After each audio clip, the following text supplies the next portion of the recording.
Welcome to the Bachelor Universe podcast. I am back with you guys. This is your host, me, Jim Alexander.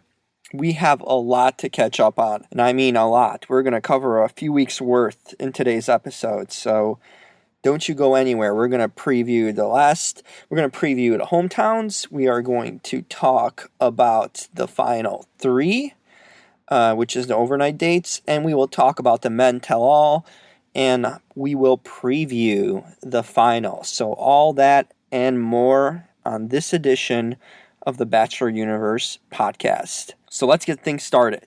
Let's start with one of the most, probably every season's people look forward to the most to watch the hometowns. It's the final four, and it's just that episode that you know it's coming close to the end, and that really the front runners are there at that point. So usually at that point, it's pretty important. You know, like you're either going to be picked or you're close to it. So there's no surprises or anything like that. So for the hometowns, let's recap it. That, last time I spoke to you, there's that episode where a slew of guys just got eliminated, one after the other. And then it came down to Matt and Adam, and the guys both went home because Eric is the one that stayed. So it was actually among those three, Matt, Adam, and Eric, but we all know we know who Eric is, but we don't know who Matt and Adam are. Adam's the ventriloquist dude, but obviously we still can't figure out why and how they lasted that long, right? Like, we haven't seen these guys the entire season, and then suddenly, yeah, here they are. No. So it was well overdue for them to go home, right? And that's what happened, and Eric was the one that survived. So he made it on to the top four, and those two guys went home, as well as like the episodes leading up prior to those. They were just guys going left and right. I think she eliminated like 6 guys in one episode, 5 or 6 guys, which was crazy. That is a lot of men going home. Let's get down to the hometowns. Let's talk about the hometowns and how they went. So Eric's hometown was first, and wow. Way to start off. Literally, Eric, I think, lived in a ghetto in Baltimore because it did not look like a area that anyone is even living in. When they arrived there, it was like empty. The streets were empty. It's like, I don't know where he took her, but it did look kind of shady around those parts. Rachel didn't seem to mind, and of course, where does Eric take her before he, introduce the family or anything like that? He takes her to basketball court, like an abandoned, empty-ass basketball court. They were just chilling there. I mean, really? That's the place? Apparently, it's where he spent most of his youth at, that basketball court. And then a family member / friend came out. I didn't catch it. I don't think they even introduced him. But a guy came out, someone that knew Eric from his early years, and basically gave a endorsement to Eric, to Rachel, technically, of Eric, that he's a good guy, that he's never seen Eric around women or with women, or at least introduced women to his friends. So apparently it's special that Rachel is the one to be introduced, and she is there for that, right? So yeah, from there, the empty streets of Baltimore, we actually go to Eric's aunt's house. Yeah, and she lives in a fancy apartment complex, so very much different than the basketball court, kind of shady area that he takes her to originally. But yeah, everyone at the aunt's house is pretty much there. Um, they talk to Rachel. They talk to Eric.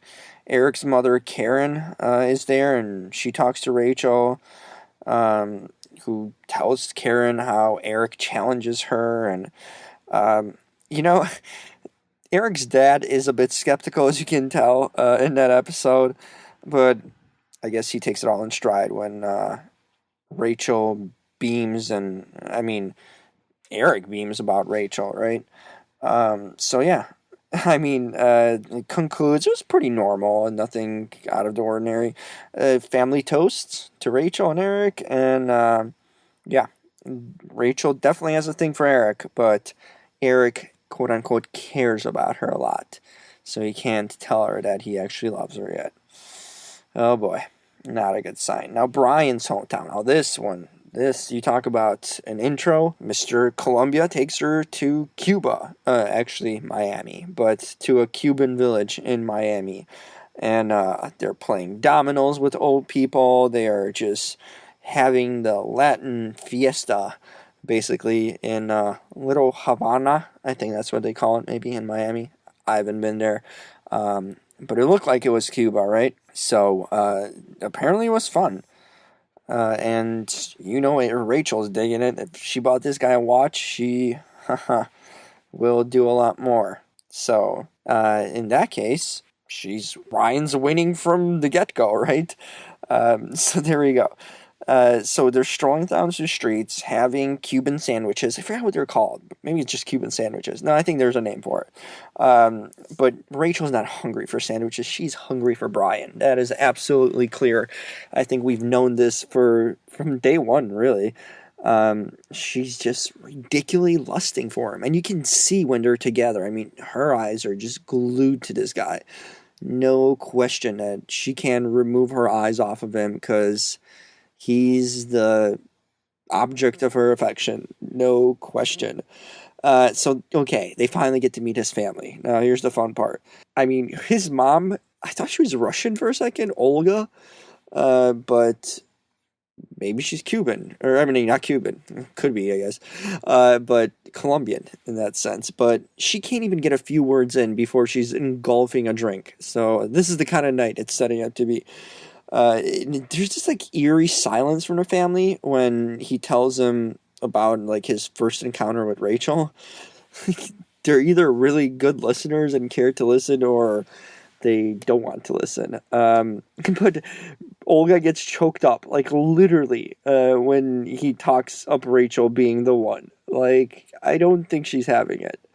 But then they have a heart-to-heart, Rachel and Olga. But Olga gives her a warning, so... But, yeah, so there's a lot of Olga in that one. Brian's dad kind of sitting back.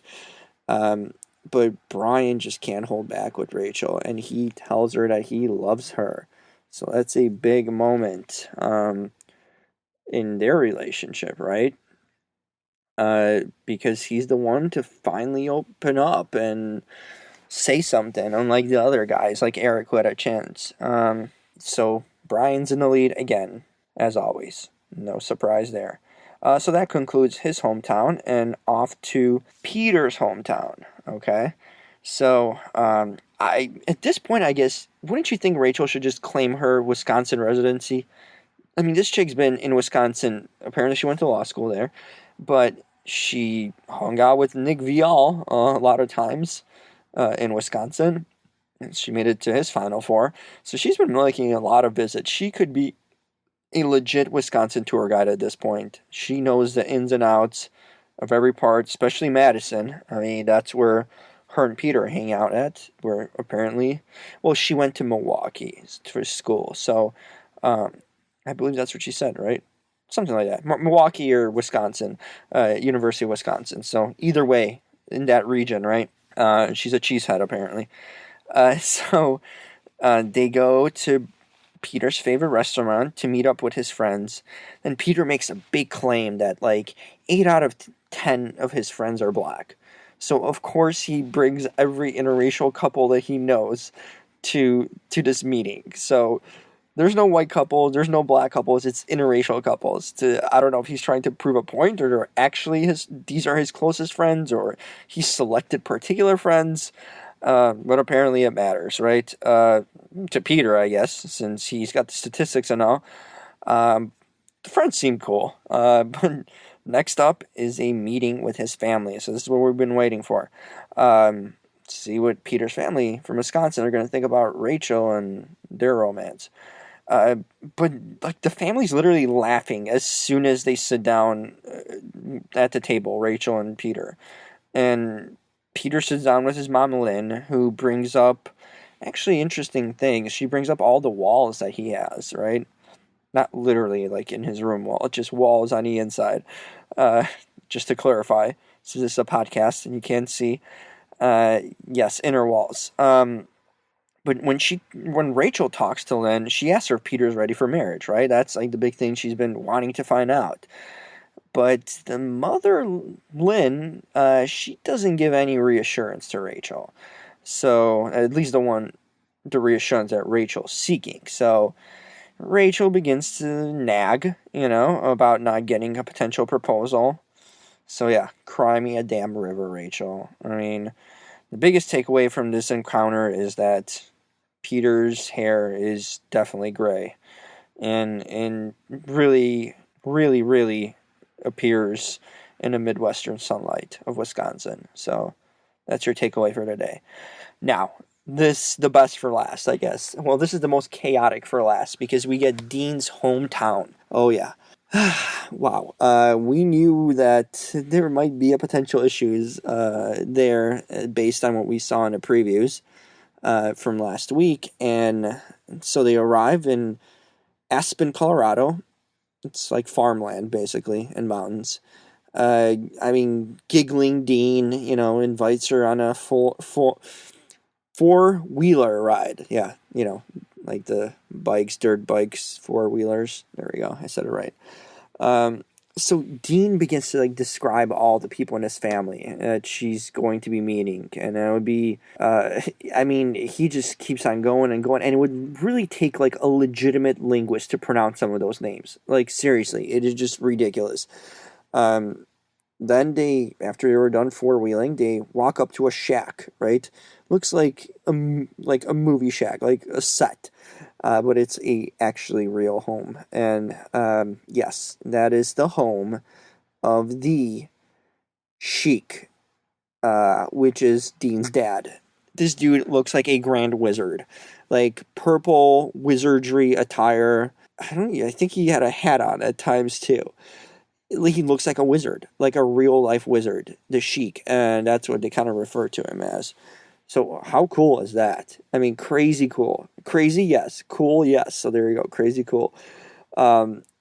So Rachel is offered, quote unquote, actually she's forced to eat some mix of beans and unknown ingredients. I don't know what she was eating, but my goodness, kudos to her for actually doing it and going along with it, because we don't know what the Sheik was feeding him. It was some sort of mystical stuff. Definitely not your standardized food.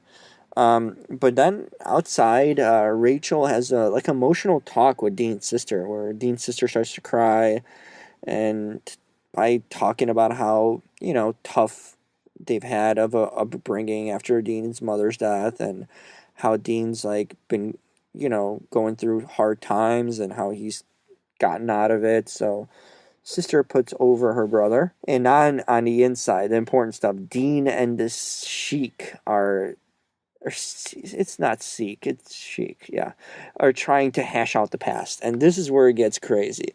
They are getting absolutely nowhere. The Sheik spits out his water in disgust.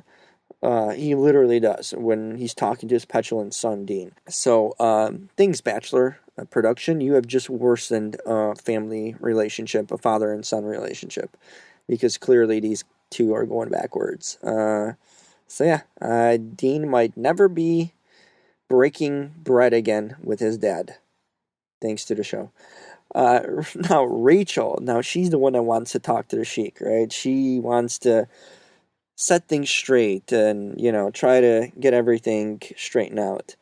But the Sheik, wants no part. Let's call him the Wizard. How about the Wizard wants no part of that? Like, literally, for him, it's just been a great scenario for him to break forth that Dean has felt. So many things for Rachel for bringing that up, right?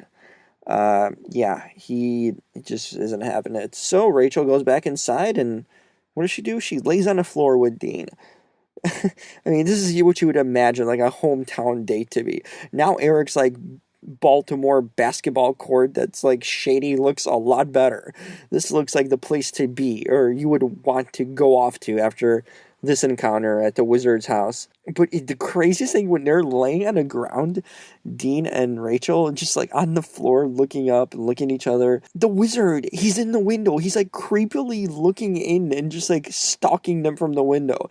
It is so creepy and bizarre and so cool at the same time. I love this Wizard, man. He is the best. I mean, I wish we could have like a season of Bachelor. Dean's dad, the Sheik, the Wizard man that eats beans with unknown ingredients. Like, this is a season of The Bachelor. That would be fascinating. Like, we need to make this happen. But those two, like Rachel and Dean, no shame. No shame. They proceed to make out in the Sheik's living room floor. Like, how do you do that? Unreal. Okay, so now to the nitty gritty, right? They all get back to whatever place they're supposed to meet her at for the rose ceremony. So, final four are slated for elimination. You have Chris Harrison, who pops up. Haven't seen him in a bit. Just to, see what Rachel's thinking. That's what he does. She does say that she has reservations about Eric, and if he's in love with her. Brian, she feels great about, considering he's like the only guy who said he's in love with her. She's definitely unsure about Peter proposing to her. And she's unsure about giggling, smiley, unserious Dean actually falling for her. So the impending decision brings up tears for her. So, the 4 men, 3 roses, it's getting there, right? So on to the roses. First rose, Brian. Second rose, Eric, surprisingly, right? Yeah. So it comes down to Peter and Dean. Peter and Dean. Peter, the favorite, the longtime favorite, but he might not propose, and Dean is just too childlike and with a wizard father. Who do you go for? It's Peter. Peter gets the rose. Dean's going home. Looks like karma for not respecting the wizard. Right, Dean? Yeah. You want to make out in the wizard's home? You want to come and disrespect him? You're going home. So now, there's that.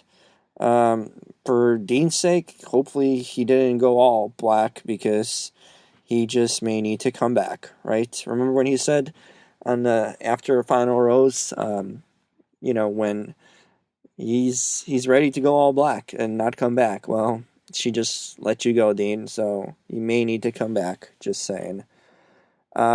She sends him packing. She didn't really explain reason to him, like, which were that, she did explain, actually. Well, in a sense. Like, she didn't believe that he was ready for what she is.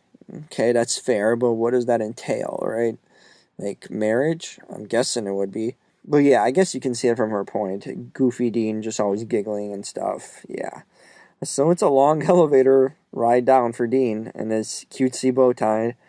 He does, in a limo, explain how shocked he is by being sent home, and he believes that she made a mistake. Well, not according to her, Dean. So there we go. That's the episode. The Hometown. 8.5 out of 10 is my rating.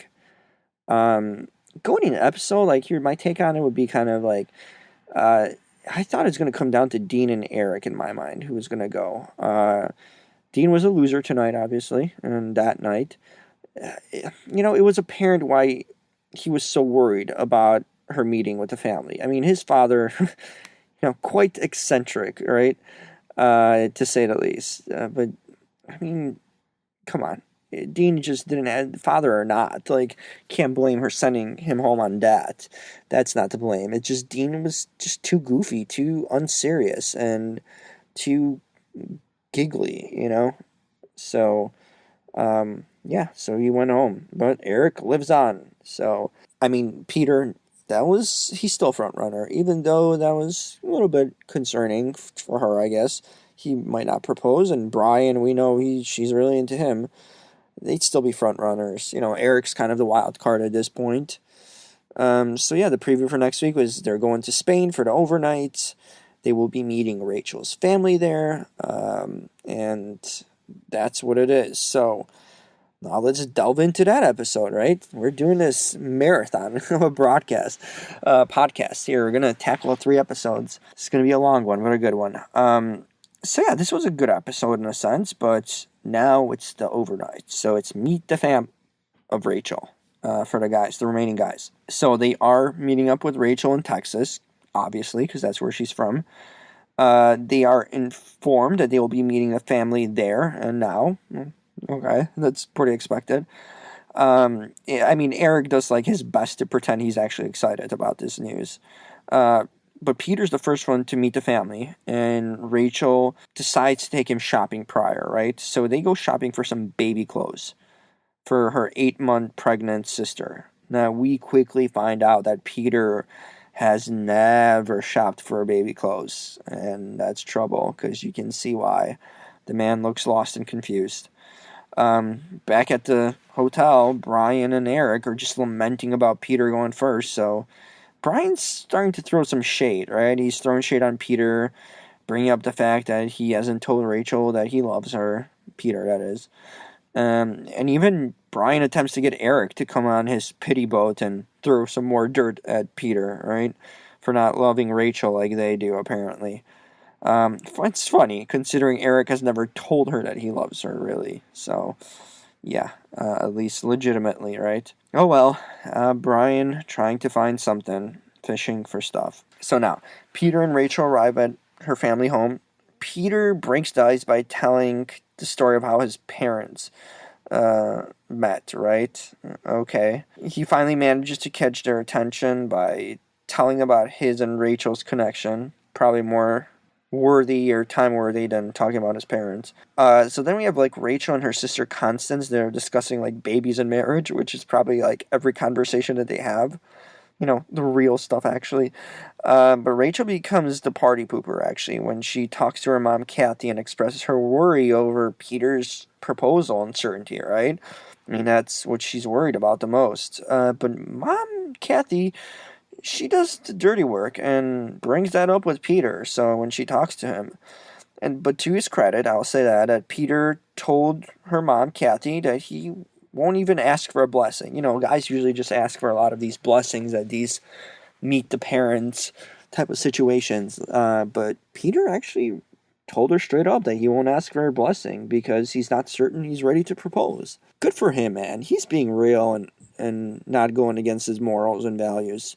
And actually, Kathy appreciates his honesty about it. So that really kind of concludes Peter's stay at the Lindsay household. Eric is up next. Oh. So Eric's up next. Before they go to meet the family. Apparently Rachel's doing some kind of holdout before. He goes with Rachel and does some sightseeing from on top of a building in Dallas. On top of a nice skyscraper. Back at the hotel, scheming Brian, that's what he's become, now badmouths Eric to Peter. So this is Brian's shtick. So just badmouth the guy that it's not at the house with him right now, right? So Eric finally meets the family, and they get to the bottom of his last relationship, which is sketchy. Eric's relationship's all kind of sketchy because he's never been in love, right? So how real and authentic were they? But everyone is taken back by his lack of relationships. That's to be clear. Constance doesn't seem to be cautious of him and sees a different relationship than the one with Peter, though. Eric linked to the whole family before, being in love doesn't help his cause, because, it's just not good. No one wants to hear that. You're just laying it out there that, oh yeah, I haven't been in love. But he does tell Kathy, Eric does, that his desire is to have a family like they have. So he asks Cassie, new member. No, it's Kathy. He asked her for permission to propose to her daughter. So Kathy approves. But yeah, there's that permission that we've been waiting for, looking for. And here's from Eric, even though he's not in love. So I don't know what he's asking permission for. Okay, Brian's next, right? So when he leaves, Eric and Peter now talk down Brian. I love this. Whoever is not around gets shit talked about it. So now I guess it's just a trend that Brian started and everyone's taken up. But Peter makes a good point about Brian's swagger not being all legitimate, kind of fake smile. Yeah. So yeah, apparently, he's not real, right? So there we go. Before meeting the parents, Rachel decides to introduce Brian to her friends. So, we get this. Peter introduced her to his friends, but Rachel introduces Brian to her. They give their approval. So then, Brian, of course, gets to the house with Rachel and gets to talk to the family. And he just starts off by talking about his family and his love for his mother. I'm not sure if that's like a good starter at any time. I mean, it's nice that he cares about his mother and he loves her, but like, is that thing you're going to open up? But Kathy takes it another way, right? So she asked Brian whose side he'd pick if Rachel and his mom butted heads, right? So Brian, like, begrudgingly picks Rachel. And, I mean, good answer, boy, but yeah, it seems like it's a lie because he doesn't seem that convinced. I mean, lie if you have to, bro. You gotta do it to sound good in front of family. So Brian gets some more questions then, and it becomes a little too much for him to handle. So what does he do? He excuses himself from the table, and Rachel goes off on her family, questioning him too much and kind of scaring off Brian. So there's her fighting for him and standing up for him. That's clear. This woman is very, very into him. I mean, yeah, if she's fighting for him and standing up to her family, that's a big deal. So then Constance chats up Brian, tells, and, that I mean, here's the thing about Brian. He tells Constance that he loves her family already, like, and of course that adds to her skepticism, because, like, he just met him. Like, how can he love him already? But then Kathy gets one-on-one time with Brian, and she questions his love for Rachel, and in turn, though, he asks Kathy, why do I keep on calling her Cassie? It's Kathy. He asks Kathy for the blessing. So, nice flip around, Brian. It's like, hey, do you really love my daughter? Hey, can I get her blessing? Like, there is the flip around. Brian's good. Brian's good at talking things up and switching things around. After all that, Brian is sure that the visit was successful. Yeah, sure it was, Brian. It didn't look great. So now, date with Eric. So now they get these dates, right? After they meet the family, to get these kind of solo dates before the overnight. That leads to the overnight, potentially. On to La Rioja, Spain. Something like that. Rachel's first visit there. So, there you go. There's a stat for you. So she meets up with Eric first in Spain. She makes sure to notify him that they are in Rioja. No, not an empty basketball court in Baltimore, Eric. So, different scene for sure. But Eric still does the same thing he would do in Baltimore or Texas or wherever he is, which is randomly just screaming out random words. I'm just like fully convinced, actually, that Eric can go or do anything without at least screaming out some word or phrase a few times. Like, I just don't get it. Like, is that a attention thing? It's just a weirdo thing. I don't know why he screams certain things. You're not cool. You look like a clown. Okay, so they drink some wine in a monastery next. Just probably ease them up a bit. Night falls, and Rachel's eager to poke at Eric and try to retrieve the I love you out of him, right? But she does a heck of a job, as Eric admits that he is in love with her. So, damn, there you go. Eric stepping up somehow, or just feeling forced, because it's really time to say that at this point. Especially if you want an overnight, right, Eric? Yeah. So he tells her that he's never felt like this with any other girl. They kiss, and a forced "I love you" comes out from Eric. It was just forced. It seemed like it. Didn't seem too legitimate. But hey, it might give him a shot to stick around, right? Most important, that gets him an overnight date card, which he accepts, as he probably should. So he's spending a night with Rachel. We know he's spending a night, though, because the next thing after commercial, we see a shirtless Eric, at the hotel in the morning with Rachel. So, yes, there was a sleepover, and probably more happened. On to Peter's date. Peter's up next, and they are heading to a vineyard. Okay. It's a Spanish vineyard. And the Spanish vineyard operator goes on in Spanish, and all Rachel and Peter can do is just stare at him. Like, the dude's just talking to him in Spanish as if they understood what he's talking about. A translator would have helped at this point, right? But this vineyard operator won't be stopped, as he belts out some Spanish tunes also. So you get it all. You get a 3-for-1 deal right there. So Raquel, aka Rachel, and Pedro, aka Peter, they even get their own wine cellar. Yeah, that's what it says on a wine cellar. Raquel and Peter. So Peter and Raquel. I mean, not Peter. Pedro and Raquel. It's for Peter and Rachel, right?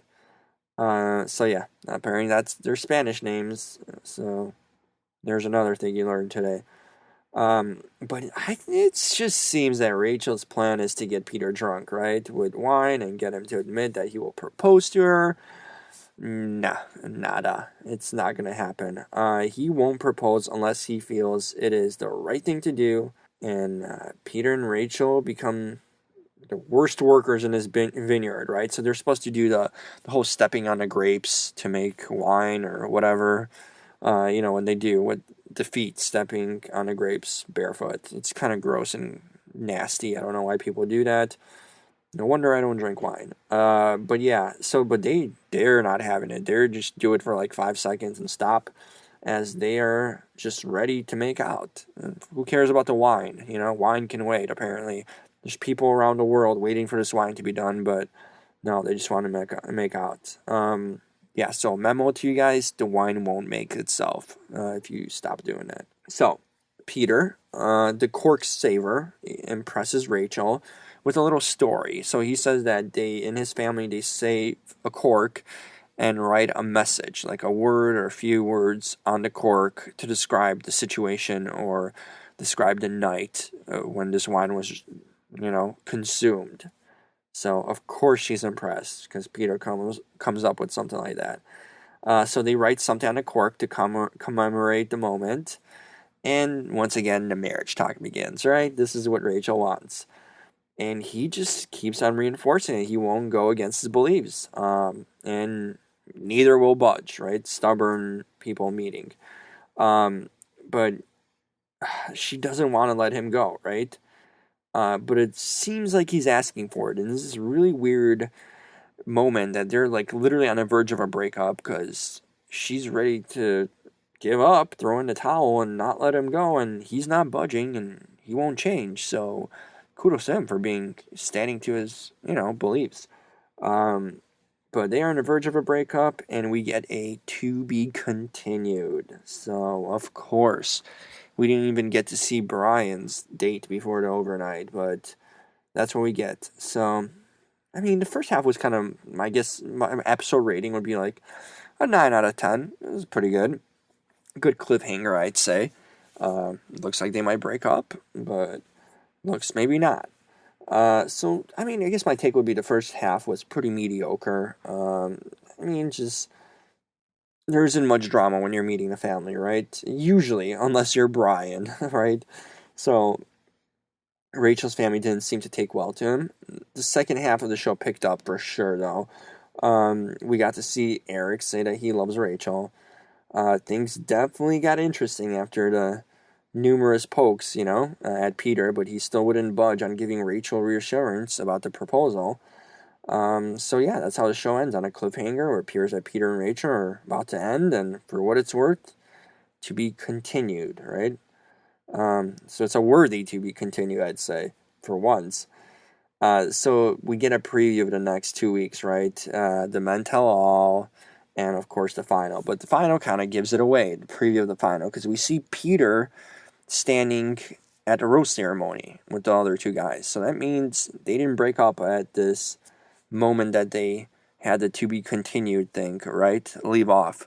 So kind of gives it away that they continue on, and he wasn't only on the spot. Maybe he will, but not at that point. So that's it before the final. That's the last we see, right? Now on to the Men Tell All, which usually they don't tell much because it tends to be an underwhelming kind of episode. This one was all about Lee. Oh boy.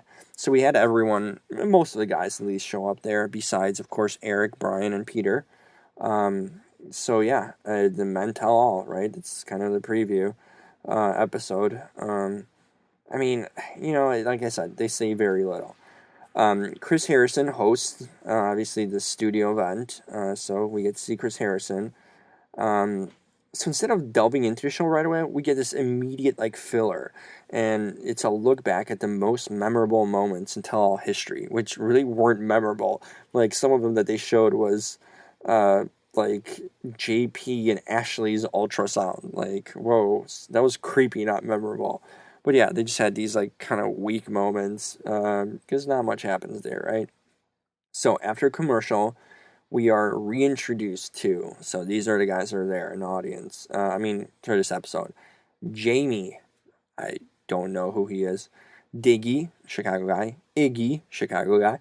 Blake, we know him, and his adversary, Lucas, also, waboom, idiot.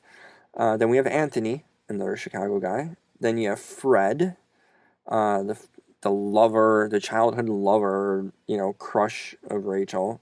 Well, he crushed on Rachel. She didn't like him. Then we had DeMario. We had Alex. We had DeMario with all the drama. We had Jonathan, Mr. Tickle. We had Lee. We had Jack Stone. We had Josiah.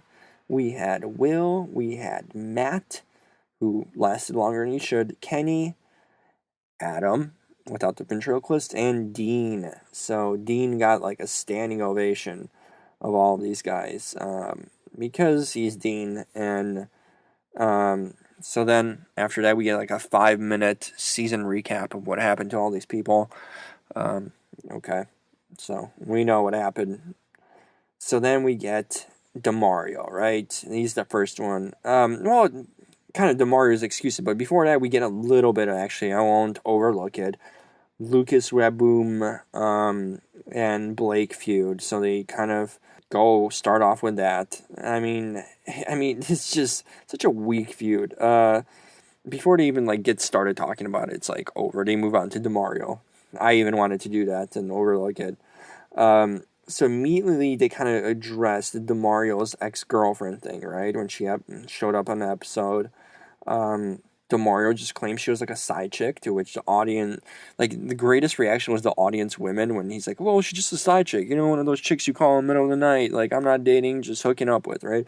The women in the audience, they're shown with gasping in shock, oh my god, what did he say? As if they've never heard or seen anything like that. Oh, come on, please. Okay, so DeMario claims there's no footage of him with this woman, and he never dated her. But on the contrary, Chris Harrison claims that he told him that was his girlfriend, right? That DeMario told Chris Harrison that was the girlfriend, and Chris Harrison's I got the footage to prove it, okay. Naturally, DeMario then calls him out and asks him to see the footage, but Harrison doesn't provide it. So lame. Don't say you have it if you're not showing it. But the whole thing that should be addressed here is the whole Bachelor in Paradise scandal. We don't care about DeMario's ex. That's not important. We want to know about the major Bachelor in Paradise scandal, which they, of course, avoid. So that's weak. That sucks. Why do you have the guy there if you're not going to even touch on it? So then you have Lucas interjecting to get some attention, and that kind of ends the segment, right? So, whatever. Here's what the show mainly was about. Kenny versus Lee. So coming back from the break, it's Kenny versus Lee drama. Kenny is the first one to go up and talk. He makes it known that he's sick of the drama as much as the viewers. Then Dean's the kind of one that interjects. Apparently he sides with Kenny and vouches for him, but Dean seems to be like tonight's spokesperson, like the guy that has an opinion on everything and directing this whole tell-all. But surprisingly, DeMario sticks up for Lee, saying that Lee was the first guy to kind of reach out to him when the controversy started, and but guess no surprise there. Villains got to villain together, right? But Kenny points out that he doesn't feel Lee was projecting racism, which was kind of the thing that was talked about. He doesn't feel it was a racism, but just like a bully type of mentality, you know? But yeah, so Chris Harrison needs to buy more time because we have a 2-hour episode here. So he will bring up Lee and Kenny to the stage after the break, right? So that's the big tease. Because normally this segment should have been over, but it's not. So after a break, Kenny's in a hot seat. Not really a hot seat, because he's got nothing to divulge. So then, they show a recap of his experience. Kenny talks about trying to be responsible as a father and not project like a bad image of himself. Lee acknowledges that he should have taken a high road and actually apologizes to Kenny, who is willing to bury the hatchet with him. So there we go. Things are getting better between those two. But Chris Harrison has a surprise for Kenny, and he brings out Kenny's daughter. So it's a nice little moment. The daughter is proud of her dad for his run on the show. I mean, he kind of quit and removed himself, but okay. And then Harrison's big surprise is that it's Kenny's birthday, right? While this is taping, but Chris Harrison is a surprise trip for them to Disneyland. So, apparently, I don't know, did Kenny win the Super Bowl or something? I mean, don't the Super Bowl winners get a trip to Disneyland? I don't know. Guess he's the big winner of the night. What follows is literally the rest of the show, and that is the Lee trashing. So Lee is on a hot seat next, right? And you can see he's anxious. He doesn't think it's... but, apparently he doesn't think it's a bad thing. But, yeah, he doesn't want to be there. But right away, Lee starts to backtrack and just kind of like try to, make himself out to be less of a villain. So he claims that he makes bad jokes all the time. And, he says that he's even disappointed in how he acted. So spokesperson Dean puts Lee on blast, right? Which prompts Chris Harrison to bring up like a series of tweets that Lee sent. And that might have had racial implications, right? Some of them pretty I mean, they're definitely touching on racism, if they weren't racist. But yeah, they're in poor taste for sure.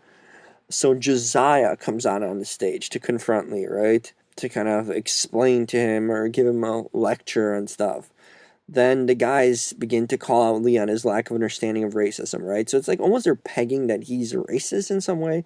And they're just like kind of attacking the guy. I feel bad for Lee at this point, because, I mean, yeah, he's done things in poor taste and sent some tweets he shouldn't have. But these guys are just really laying into him. And you can see Lee looks like he's melting from paranoia. Like, this guy is, like, so uncomfortable. And rightfully so. But yeah, Lee does admit that it hurts a lot to hear what the guys are saying about him. And that, he doesn't want to be viewed that way, right? So, yeah, Kenny actually accepts Lee's wrongdoings. And they actually, like, hug it out. So, wouldn't you know? That's what it came to. It's probably going to be on the next most memorable moment of the Men Tell All. So yeah, apparently that's the end of the feud, right? And Lee walks back to his seat, and guys come up and like embrace him, and Lee promises he's going to be a better man, and there you go. Something came out of this. So then it's Dean's turn to come to the hot seat. First, of course, they recap his experience. Then they talk about his family, right? And like how he needed to introduce Rachel to his family. Like, it was an important thing for him to do that was kind of healing also. So he credits Rachel for, like, helping him open up. So that's what we get from Dean, right? Then it's Rachel's turn to finally come out. Chris Harrison asked her if she's like excited to see the guys, and she's like, only some of them. So yeah, that's a kind of a mean, rude thing to say, you would think, right? Like, damn, Rachel. Okay. So, yeah, she like starts out by talking about the difficulty of having to break up with Dean, who does join her on stage, right? And he just like wants to know why she told him that she was falling in love with him.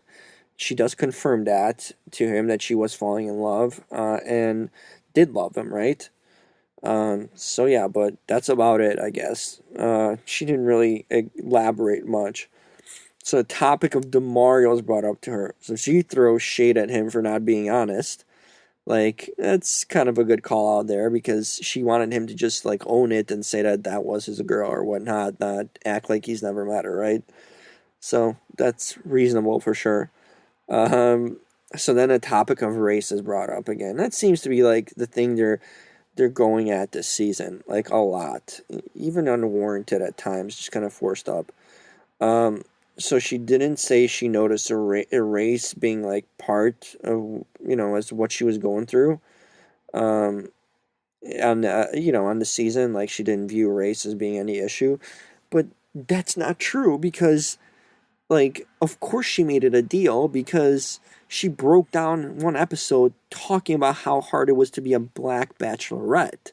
So, Rachel, what is it? You can play both. Like, either race wasn't a factor for you at all, and you just viewed yourself as a bachelorette or a black bachelorette, which is the first time thing that's ever happened, and you cried and talked and made a big deal about how it was tough for you. So, was it tough for you, or you didn't notice it?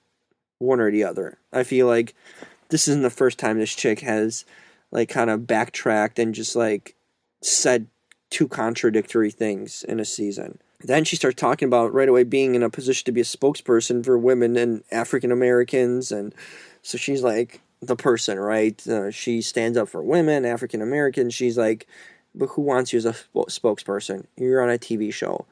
Like, I, I mean, is there that much value coming from you? Maybe just because you have a platform, but like actually do something. Don't just like talk that you're on a dating show like this is supposed to impact African Americans or women somehow. So yeah. Um, so then she addresses Lee, right? And she like this was kind of like like distasteful. Like she proceeds to give him some sort of like a threat to meet her backstage for like an African American history lesson. But it seemed like she was like scolding him like verbally, which is just like, okay, you're not like a spokesperson, right? For people, and who are you to really like call out someone or going to be lecturing them? I mean, it's just like the way she came off saying it, it just maybe her message wasn't bad, but like her presentation of it was, because she just seemed kind of mean and rude by doing that. I mean, geez. So Lee apologizes to her. Okay. So there's that. Now Adam gets a chance to ask his question. So he says that he wishes she had more time for him and Matt. I mean, she kind of says that because they're both in the same boat, Matt and Adam. We didn't know who they were, why they were so late, but she kind of elaborates that she spent great time with them. She had so many great interactions with them that never were caught on camera, which could definitely be true because there's a reason why these guys stayed so long. So she just basically says that it's unfortunate America didn't get to see what she had with them. Okay, fair. Then Frederick, oh, poor Frederick, he gets his chance. He questions why he didn't get a chance, right? Gets his chance to ask a question, but he asks her why he didn't get a chance with her. And he just wanted to express himself, and then he proceeds to break down and cry. So yeah, that's what we ended on. She just really doesn't care. Like, she was so mean to this guy, just completely blowing him off, and poor Frederick still stuck on Rachel Lindsay. Bloopers are next, right? So there's some good bloopers always. People tripping, people falling, mics coming down, people interrupting shots. You get your weird, quirky things, but it's fun. So yeah, the final segment shows a preview of the finale. And then Harrison teases like showing a clip of Bachelor in Paradise, but he's like, well, you have to wait till next week. So don't tease it unless you have it, man. So there it goes. That was it. No rating for this because it's pretty underwhelming. I mean, it was just centered on three people, right? It was Dean, Kenny, and Lee. This whole tell-all. Legitimately, like half of the show was about Kenny and Lee. More than half. Like the feud, and it turned into a Lee bashing, which really was that. Only takeaway, really. I mean, I did feel bad for the guy. Like, enough is enough. I think he gets the message. He was trying to be apologetic and appear genuine, so just let him do that. But he just kept on egging him on national TV. So they did show a clip of, like, Caitlyn being bullied, in the memorable moments, but yet I felt it was, like, borderline what they did with Lee tonight, like, just his people on the show that he was with kind of bullied him in a way, or just were insistent in their, thing what they wanted out of him. I mean, I'm not sure what they wanted to admit to him, like, being racist or something. I mean, it almost seemed like it. It was just aggressive, and the guy looked uncomfortable. It was just kind of weird all around. I don't think it should have been aired out on national television. This is something you do backstage, behind the scenes, if you really are genuine about it and mean it, and, you want him to realize things, and not just throw shade on TV in front of the cameras. I mean, yeah, Rachel showed again her inconsistent version of herself, backtracking on things, being, inconsistent, right? Taking two sides and, on a topic, one's agreeing with it, one's disagreeing with it. So she's done it all season long. I mean, she just plays up kind of being nice, but she does come off rude in some comments she makes, Just her vibe she presents is not pleasant. At this point, just bring on Paradise. I'm kind of done with this show. It wasn't this dramatic. I mean, that's why this tell-all had to focus so much on Lee and Kenny, because there really wasn't much that happened in this season. It's not one of these memorable seasons so far. But we'll see about the finale. Maybe the finale will really step up, and that's next week, right? Or the next episode, basically. And then we get on to Paradise. There's no stopping it. It just heads into Paradise the following week. But yeah, those are the 3 traumatic weeks of The Bachelorette. Predictions for the finale. So here are my thoughts on it. The thing is, the finale, there's so much to cram in. So it's going to be a 3-hour episode. 2 hours for the show and 1 after the final rose. So, 1 hour for that. But there's so much to cram in. There's just so much. And when we have 3 guys still alive on the show, like, you could have done this without this tell-all. You didn't need a 2-hour tell-all. This was so forced, this tell-all, and it was so drawn out. Just, like, filling in time that they didn't even have. I mean, that more than they needed time, and they didn't have enough material to even present. But you could have done Brian's date or his overnight, and you could have done the final elimination, right? I mean, before the final rose. So why couldn't you squeeze that in, like, on this episode? You could have easily done an hour tell-all, an hour of the episode. I think they've done that before, actually. Might have been JoJo's season, possibly. Or, yeah, I think it might have been. Or Ben's season, where they just did an hour tell-all, and they did another, kind of a intro to the final, right? And a preview of it. So they should have done this on this episode. There's no reason to cram in so much content, and it's just going to kind of feel rushed an episode. You're going to have a quick elimination, and then you're going to have the final 2, which should have been the focus. I think it builds more hype when you have a final 2 versus 3, because then it's like, it's just not between, one guy or the other. It's 3, and one of them's going early at the start of this final episode. So they could have done a lot better by shortening the tell-all, had one of the eliminations, finish out Brian's overnight, and just delve in, focus on the final itself, final 2 guys, and all that leads up to it, right? And their final dates. But maybe they wanted to do this for a final because they don't have that much footage, or there's not much that happened. So they need to cram in for the final episode, those 2 hours, Not sure. I guess we'll know when we see it on the final episode how it's going to play out. But I'm just not a fan of having 3 guys vying for, that spot towards the end when, one of them's gone. At this point, they tease the Peter stuff that he's about to leave. Then we see him with the final rose ceremony, for final 3, the rose ceremony. I don't think he's going anywhere. I really don't. I think she's so head and over heels into him and Brian. I think it's a natural.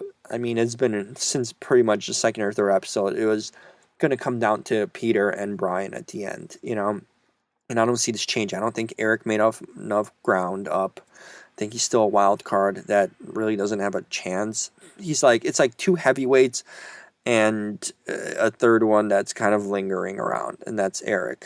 He was too late with the whole "I love you" thing. Plus, I never saw their connection being that strong. I think she just likes hanging with them, but she doesn't lose herself in him like she does with Brian and Peter. Making excuses for them and fighting for them, doing all these things that someone who's head over heels for someone does.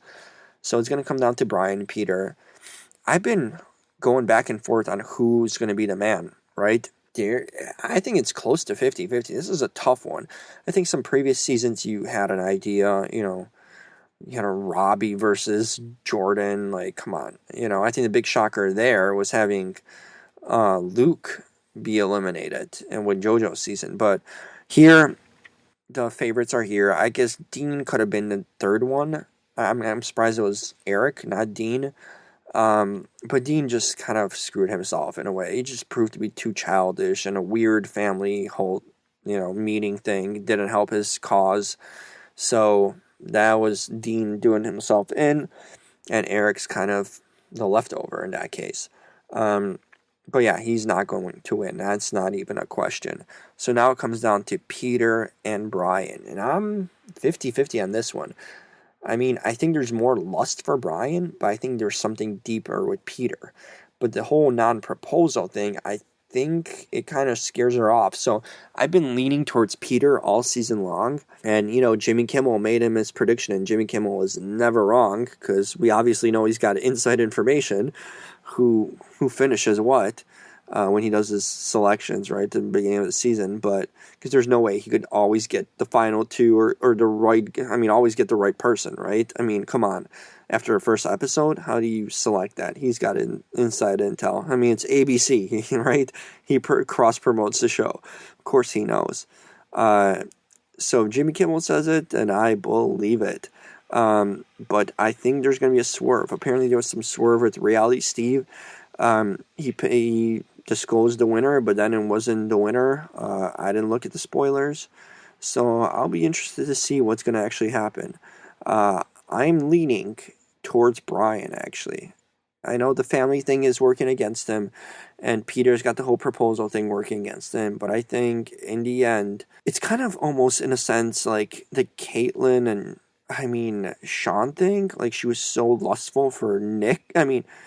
For Nick, and then she ended up with Sean, who had just a deeper connection. I think this could be Peter, but I do think that proposal thing is a big warning sign for her. So I think somehow I just feel it's Brian, even though it could easily be Peter.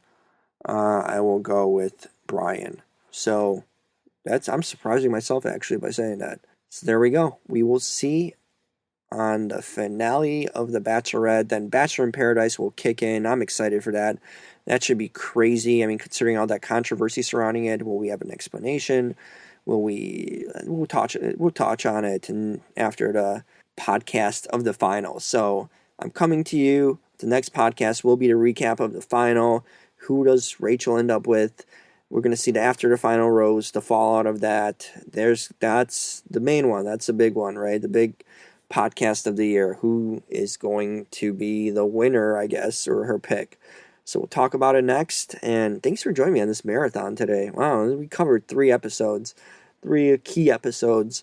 And not really, that great episodes, but it is what it is. So, thanks for listening. You can reach me on Twitter at JimRKO. That's at JIMRKO. Definitely check out my blog on this show. It's thebacheloruniverse.com. So THE bacheloruniverse.com. So check it out there. There's a lot of recaps and different stuff. You can hear about my experience of auditioning for the Bachelorette. And you have an interview with Iggy posted on there. So check out. There's going to be more podcasts coming also with people on the show. So that'll be a lot of fun. But yeah, a lot of things coming. Bachelor in Paradise rolling up. That should be a fun show. And thanks for joining me. As always, holler at me on Twitter. Share your comments, questions, concerns. Follow the blog. Appreciate it. And of course, thanks for listening to the podcast and checking us out. And spread the word, everyone. Definitely helps me keep on doing what I do. And appreciate when you guys support it and enjoy it. So for now, I'm out. Jim's out. That'll be me. Talk to you guys about the finale. See you guys.